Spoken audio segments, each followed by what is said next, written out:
Assalamualaikum warahmatullahi wabarakatuh. Perkenalkan, nama saya Muhammad Marussalam dengan nomor pokok mahasiswa 20360211050 dari program studi Ilmu Administrasi Publik. Pada kesempatan kali ini saya akan mereview sebuah buku yang berjudul Manajemen Perubahan dari bab 3 sampai bab 4 untuk memenuhi tugas mata kuliah Manajemen Perubahan dengan dosen pengampu Bu Ainun Nazria, SPD MSc.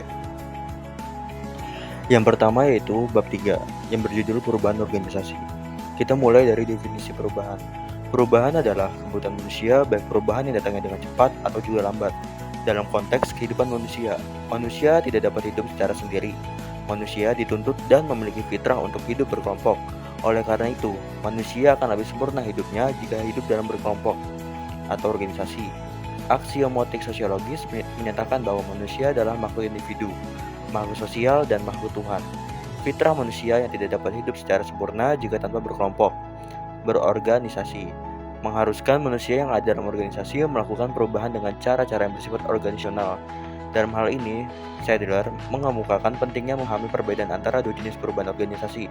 Yang pertama dapat disebut sebagai reorganisasi. Hal ini penting bagi setiap organisasi yang ingin berhasil dalam menyesuaikan diri dengan lingkungan yang berubah.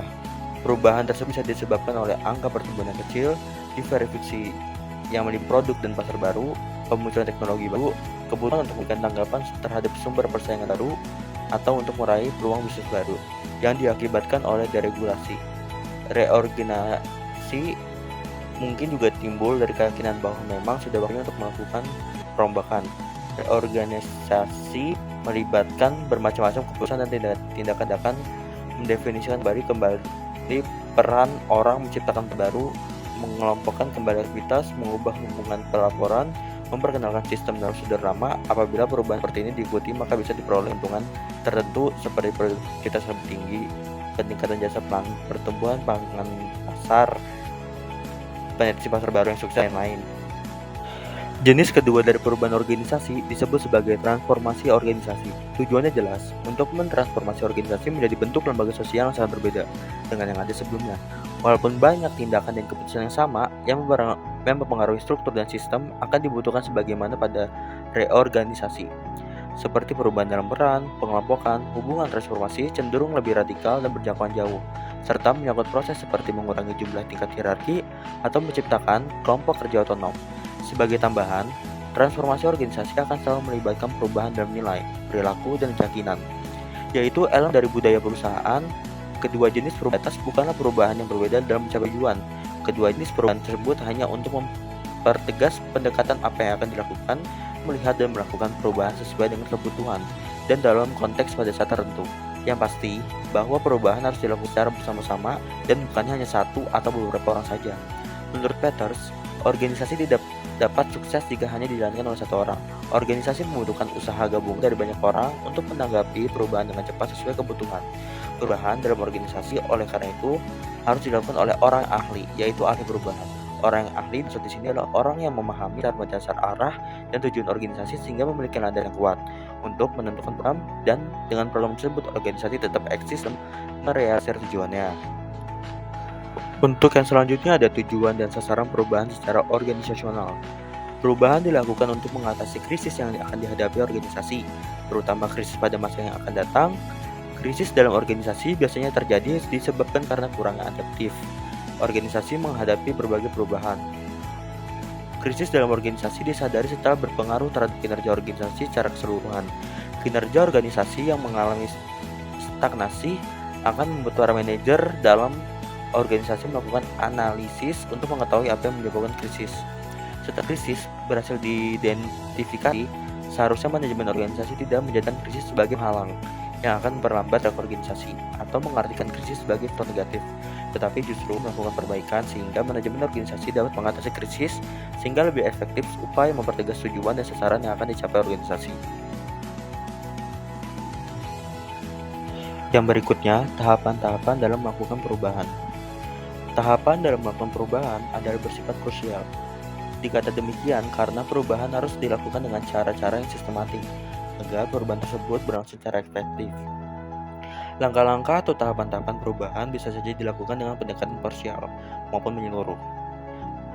Pendekatan parsial hanya merubah bagian-bagian tertentu yang perlu untuk diubah, sedangkan pendekatan menyeluruh atau biasa disebut dengan perubahan paradigma dilakukan dengan merubah secara keseluruhan dan menggantinya dengan yang baru.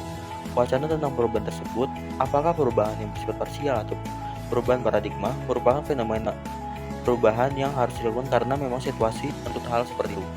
Perubahan yang bersifat sistematik merupakan perubahan yang dilakukan sesuai dengan visi objektif organisasi, yaitu perubahan yang dilakukan sesuai dengan kepentingan dan kebutuhan organisasi. Perubahan dapat dilakukan secara parsial dan dapat juga dilakukan secara holistik, atau yang disebut dengan perubahan secara sistematik. Hegel menawarkan dua pola perubahan yang disebutnya dengan perubahan sistematik, yaitu yang pertama, functional change of the nickel tinkering which entails modifying something, fixing a part of it, dan yang kedua, systematic change of whole paradigm shift which entails reversing the whole thing. Kedua pendekatan di atas merupakan alternatif jika keadaan memang mengharuskan demikian. Pendekatan Machiavelli tentunya berdasarkan kebutuhan organisasi dan dengan menggunakan analisis yang mendalam dan komprehensif. Setiap organisasi yang ingin tetap eksis memiliki kecenderungan melakukan telaah strategi kemungkinan melakukan perubahan. Perubahan tersebut tentu saja harus berorientasi kepada efektivitas organisasi yang dilakukan dengan tahapan-tahapan yang dapat meningkatkan kinerja organisasi. Tahapan-tahapan yang dilakukan untuk melakukan perubahan yang bersifat strategis dilakukan secara terarah, memahami masalah, dan dilakukan secara terukur. Hal-hal ini perlu disadari mengingat perubahan dalam organisasi bersifat krusial untuk kepentingan organisasi di masa depan. Oleh karena itu, tahapan-tahapan dalam melakukan perubahan menjadi strategis ketika perubahan direncanakan sebagai kebijakan yang menyeluruh dari organisasi. Tahapan-tahapan yang dikemukakan di atas dianggap efektif sehingga memungkinkan organisasi dapat mencapai tujuan perubahan sesuai kebutuhan organisasi. Tahapan-tahapan di atas tidak jauh berbeda dengan tahapan-tahapan yang dikemukakan oleh para pakar manajemen lainnya dalam melihat proses perubahan organisasi. Skema tahapan dikemukakan terus di atas jika ditelaah sejalan dengan yang dikemukakan oleh Griffin. Menurutnya, tahapan untuk melakukan perubahan adalah dengan yang pertama, recognition of need for change, yang kedua, establishing goal for change, yang ketiga, diagnosis, yang keempat, selection of change technique, yang kelima, planning for implementation, yang keenam, implementasi, yang ketujuh, evaluasi and follow up. Tahapan-tahapan dalam pelaksanaan manajemen perubahan di atas akan semakin sedang pelaksanaannya dengan efektivitas yang terukur jika dilakukan dengan memperhatikan beberapa kriteria. Menurut Hartman et al., perubahan organisasi akan efektif dilakukan jika mengacu kepada yang pertama, the organization is moved from the current state to the future state. Yang kedua, the functioning of the organization in the future state meets expectation, it work explained. Yang ketiga, the transition is accomplished without undue cost to the organization. Yang terakhir, the transition is accomplished without undue cost to individual organization member. Acuan di atas mempermudah jalan bagi terjadinya proses perubahan yang dilakukan dalam organisasi. Perubahan memang harus dilakukan dengan menyatakan sebagaimana harusnya organisasi di masa yang akan datang, kemudian menjelaskan fungsi organisasi dalam memenuhi harapan-harapan di masa yang akan datang. Misalnya dalam hal perjalanan kerja, masa transisi yang berlangsung seharusnya tanpa pembiayaan dari organisasi dan yang juga tak kalah pentingnya dan harus menjadi perhatian manajer agar masa transisi tersebut langsung tanpa memberi biaya kepada anggota organisasi. Yang selanjutnya adalah tantangan dan perlawanan dalam melakukan perubahan. Perlawanan atau resistensi dalam bentuk apapun jangan dianggap sebagai bentuk kegiatan yang akan menghancurkan perubahan. Tantangan dan perlawanan tersebut harus dianggap sebagai dinamika karena sedang terjadi proses mencari ke arah yang lebih baik dalam meningkatkan peran dan kinerja organisasi. Perlawanan terjadi karena berbagai faktor. Faktor-faktor inilah seharusnya diidentifikasi sebagai bagian dari upaya mengeliminir perlawanan melakukan perubahan. Beragam alasan mengapa terjadi perlawanan dalam melakukan perubahan. Perlawanan yang dilakukan tersebut bukan hanya dalam bentuk individual saja, tapi juga dalam bentuk kelompok. Menurut Griffin, perlawanan terjadi karena beberapa hal, antara lain, yang pertama, ketidaktentuan, kepentingan pribadi, perbedaan resepsi, dan yang terakhir rasa. Dan sekarang kita sudah memasuki bab 4, yaitu organisasi pembelajaran dalam konteks pengembangan organisasi. A. Substansi pengembangan organisasi. Pengembangan organisasi adalah suatu usaha yang direncanakan yang dimulai oleh para ahli proses untuk membantu sebuah organisasi mengembangkan keterampilan diagnostiknya, kemampuan penguasaannya, strategi hubungannya dalam bentuk sistem-sistem sementara atau setengah tetap, dan persamaan budaya. Pengembangan organisasi merupakan bagian terencana tanpa adanya perencanaan yang tersusun secara sistematis dan sifatnya bertahap. Rencana pengembangan organisasi sulit tercapai menurut yang diinginkan. Perencanaan pengembangan organisasi semakin berhasil jika melibatkan orang yang ahli dalam melakukannya. Fokus pengembangan organisasi adalah peningkatan proses pembaruan organisasional jika rupa sehingga para manajernya dapat mampu melakukan perubahan pada kultur organisasi yang dipimpinnya guna siap menghadapi permasalahan yang baru. Untuk kepentingan tersebut, 3 faktor utama harus diperhatikan ialah yang pertama, visi masa depan, kedua, rancang bangun suatu model perubahan, yang ketiga, penghargaan terhadap perilaku yang memperlancar terjadinya perubahan. Ketiga faktor di atas merupakan prasyarat yang tidak diabaikan jika organisasi melakukan perubahan dan pengembangan organisasi. Perubahan organisasi secara aksiomatik akan merubah dalam organisasi. Perubahan bagaimanapun membawa implikasi kepada hal-hal tertentu dalam organisasi. Proses pengembangan organisasi. Pengembangan organisasi dilaksanakan secara bertahap dengan proses yang sistematis. Untuk mencapainya, pengembangan secara menyeluruh. Proses yang dilakukan tetap mengacu kepada tahapan-tahapan yang melakukan serangkaian kegiatan yang bersifat sistematik.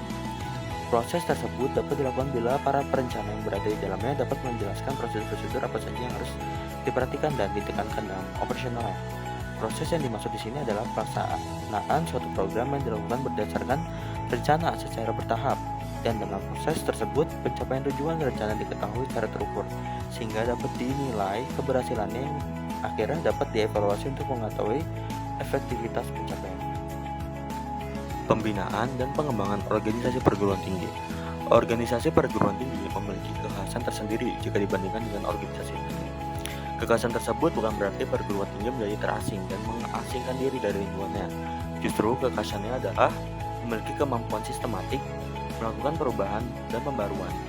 Perubahan dilakukan oleh perguruan tinggi bukan untuk kepentingan perguruan tinggi itu saja, tetapi berkaitan dengan keunggulan perguruan tinggi sebagai organisasi yang fleksibel, dinamis, dan elastis dalam penyerap dalam melakukan perubahan. Perubahan sebagai proses transformasi di perguruan tinggi meliputi berbagai aspek di dalam lembaga perguruan. Menurut Leadership mencakup hal-hal berikut.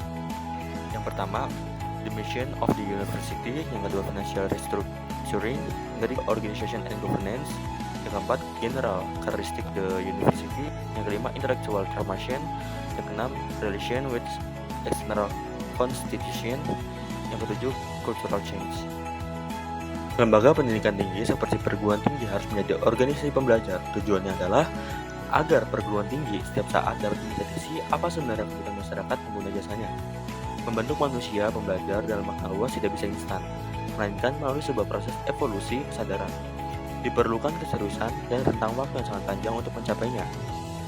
Menurut Danim, proses yang panjang inilah yang mengharuskan organisasi perguruan tinggi dituntut untuk setiap saat melakukan perubahan dan mengembangkan organisasi.